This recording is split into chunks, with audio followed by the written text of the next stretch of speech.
வரும்போது அந்த அம்மாக்களை கேட்போம், ஏமா இதை வீசிட்டு போறீங்க அப்படின்னு. அதுக்கு அந்த அம்மா சொன்னாங்க, ஒரு அம்மா கிராமத்து அம்மா, எங்க மாமியார் என்ன சொன்னாங்கன்னா, நீ ஏற்கனவே கருப்பு, உனக்கு குழந்தையும் கருப்பா பிறக்கக்கூடாது, கருப்பு மாத்திரை சாப்பிட்டீங்கன்னா இன்னும் கொஞ்சம் கருப்பா பிறக்கும், அதனால இந்த மாத்திரை நீ சாப்பிடக்கூடாது அப்படின்னு சொன்னாங்க.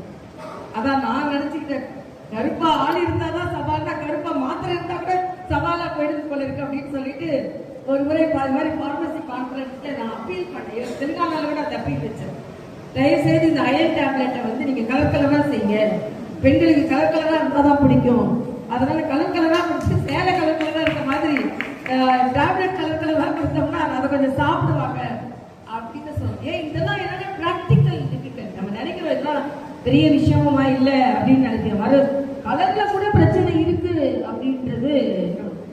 அதே மாதிரி மாத்திரைய சாப்பிடறதுக்கு முன்னால சாப்பிடலாம், பின்னால அந்த காலத்துல